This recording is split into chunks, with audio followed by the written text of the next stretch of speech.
뉴스투데이 모닝콜입니다. 내일이면 윤석열 대통령에 대한 파면 여부가 결정됩니다.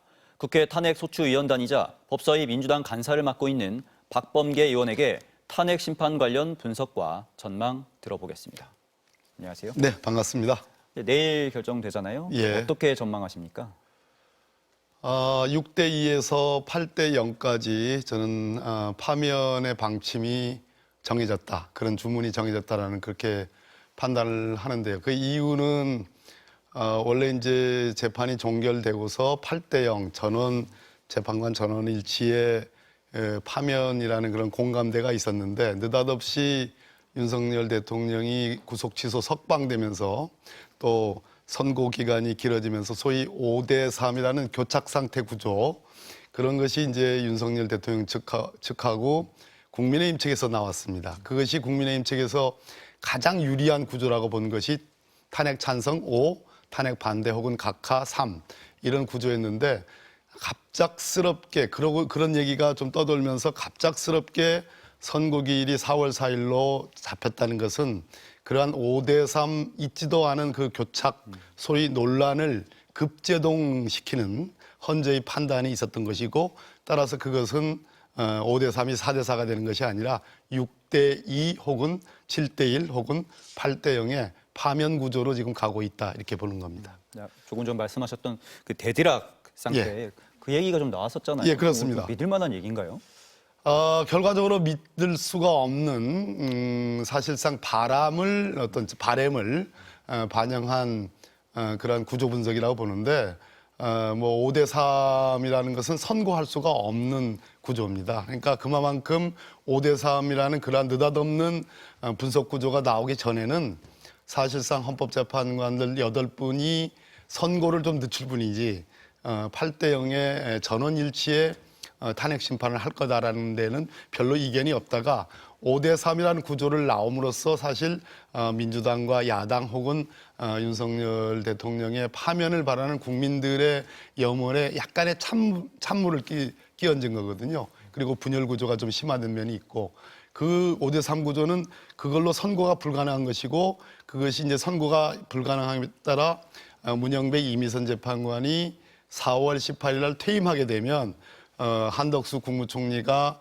대통령 몫에, 즉 여당 측의 지지가 있는 그러한 헌법재판관 둘을 더 임명해서 결국은 윤석열 대통령을 복귀시킨다는 그런 프로그램으로 연결되는 구조거든요. 그것이 아니라는 것이 그대로 드러나게 됐다, 이렇게 말씀드릴 수 있겠습니다. 어쨌든 선고기일이 잡혔고, 그리고 뭐 판결도 끝났다라는 얘기가 들리고 있잖아요. 네. 그럼 결론도 사실 나왔다는 얘기인데, 판결이 끝나고도 좀 그런 수치가 좀 바뀔 수 있나요?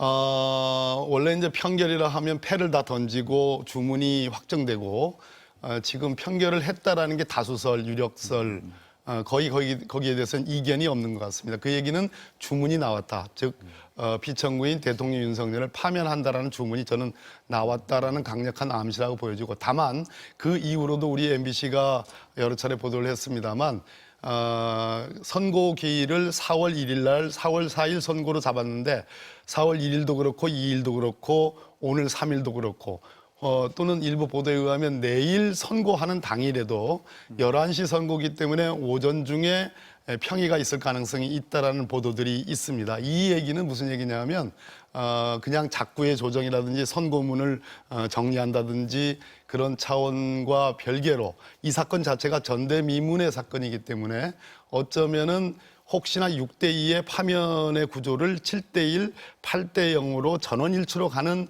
과정을 반영할 수도 있는 것이다. 그런 측면에서 변화의 가능성들은 저는 있다고 보는 겁니다. 변화의 가능성은 있는데 파면의 가능성으로 더 높게 더 변하고 높게 있다. 가는 확률로 보는 거죠. 그럼 그 높게 변화하고 있는 과정에 이런 여론이나 그 국회 의견이나 이런 게 좀 반영됐다고 보시나요?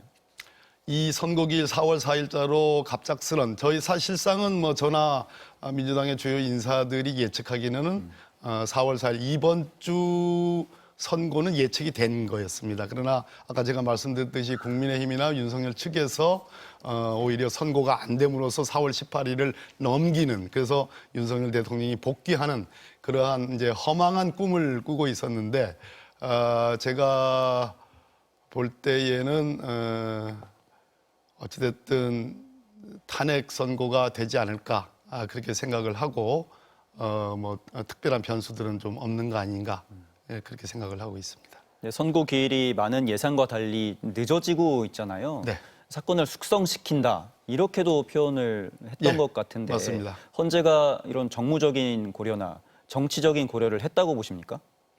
정무적인 고려라는 표현은 헌법재판소라는 재판소의 명칭에 어울리지 않는 표현이고 우리가 정무적 고려라는 것은 국회와 같은 정치적인 어떤 장에서 쓰는 말이고요. 그러나 정치적 고려라기보다는 헌법재판소가 전 세계적으로 입법례가 많지 않은 구조입니다. 우리나라는 대법원을 최고법원으로 하지만 헌법재판에 관해서는 헌법재판소를 두고 있고 헌법수호의 책임을 맡기고 있거든요.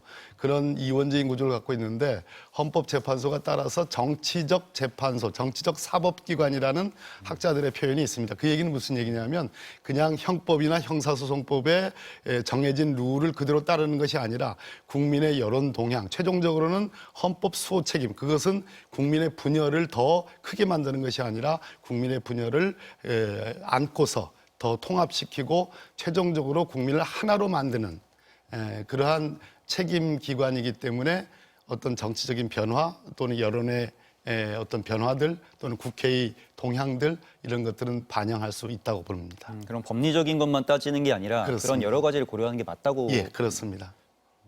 그리고 얼마 전에 국회 상황과 민심 동향을 재판관들이 파악을 했다 네. 이렇게도 국회에서 얘기가 나왔었잖아요. 어떤 네. 내용인가요? 실제로 제가 이제 김정원 헌법재판소 사무처장께 이제 국회 법사위가 열리면서 제가 질문을 했습니다. 그 이전 주에 제가 그런 정보를 입수를 해서 실제로 김정원 사무처장께 그런 질문을 드렸더니 헌법재판소의 8분의 재판관들이 국회의 동향 그리고 광장에서의 민심의 동향들을 청취를 했다, 보고를 받았다라는 얘기를 들었습니다. 그 얘기는 지금 4월 4일자 헌법재판소의 윤석열 피청구인 파면 선고에 그러한 여론 동향, 국회의 동향이 다소 영향을 미쳤다라고 분석하는데 하는 것이 맞다고 봅니다. 근데 윤 대통령 측에서는 내란죄를 철회한 부분, 이런 절차적인 문제를 또 지적하고 있잖아요. 네. 그런 부분이 좀 받아들여질 가능성도 있나요? 제가 특정 재판관의 이제 성함을 거론하는 게 좀 그렇긴 합니다만, 이 헌법재판, 이 윤석열 대통령 탄핵 심판에서 문영배 소장의 역할 못지않게 주심 재판관의 역할은 대단히 중요하다. 그래서 정영식 재판관이 1차, 2차 변론 준비 기일 때 소위 죄는 재판소가 판단하는 것이니까 행위만 열거해도 된다라는 그런 유도라는 표현은 좀 그렇습니다만 그런 안내 내지는 정리에 의해서 내란죄가 철회가 된 거거든요. 그리고 그 뒤에 11차례의 변론 기일이 있다는 얘기는 각하를 한다. 즉 내란죄 철회했으니까 이건 각하야. 그러기에는 11차례의 변론 기일로 사실상 어떤 하자가 있다면 그것이 다 추안이라고 표현되는데 하자를 보완한 거로 봐야 된다. 그런 측면에서 정영식 재판관의 역할이나 11차례 변론기일로 비추어 볼 때 각하설은 저는 나오지 않을 걸로 그렇게 예측을 합니다. 선고 기일이 잡히긴 했지만 마은혁 후보자 얘기를 안 할 수가 없는데 네. 계속 추진합니까? 헌법재판소가 9분의 재판관으로 구성되어 있고 헌법재판소도 헌법상의 기관이지만 그 안에 구성하는 한 분 한 분의 헌법재판관도 헌법기관입니다. 그런 측면에서 9명의 완전체를 구성하는 것은 헌법재판소가 지향해야 될 이념이고 가치고 대단히 중요한 기본적인 형식입니다. 그런 측면에서 마은혁 재판관의 임명이라는 것은 이미 선고기일이 잡혔기 때문에 마은혁 재판관이 이 결정에 영향을 미칠 가능성은 없습니다. 그럼에도 불구하고 완전체의 구성 그리고 헌법의 이념과 가치라는 측면에서 마은혁 재판관은 반드시 임명돼야 됩니다. 헌재법 개정도 추진을 하고 있잖아요. 네, 그렇습니다. 이것도 계속 하시는 건가요?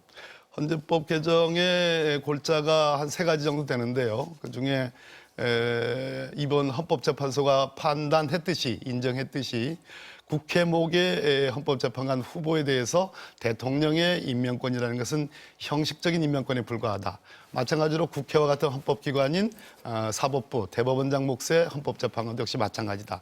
그래서 그 국회목 대법원장 몫의 6분의 헌법재판관은 당연히 그 뜻을 따라서 형식적으로 임명해야 되지만 대통령 몫의 헌법재판관 3명은 대행이 행정부 내 인사가 아니라 다른 헌법기관의 인사를 임명하는 인사권을 행사하는 거기 때문에 그것은 안 된다. 그 안 된다는 내용을 이번 헌법재판소법 개정안에 담았고 또 임기 연장법이라는 게 있습니다. 4월 18일이면은 문영배, 이미선 2분 재판관이 임기 만료로 이제 퇴임을 하시는데 그런 경우에 만약 선고가 이루어지지 않는다면은 그럼 헌법재판소의 공백은 어떻게 할 것이냐. 이 중차대한 윤석열 대통령에 대한 탄핵 심판은 어떻게 할 것이냐는 문제가 남아서 임기 연장 법안 내용을 담았습니다만 이 부분은 조금 더 내일 선고 여부에 따라서 달려있는 문제고 앞부분은 대행이 헌법재판관을 대통령 몫으로 임명할 수 없다는 것은 유효하다 이렇게 봐야 되겠습니다. 오늘 얘기는 여기까지 듣겠습니다. 고맙습니다. 예, 감사합니다.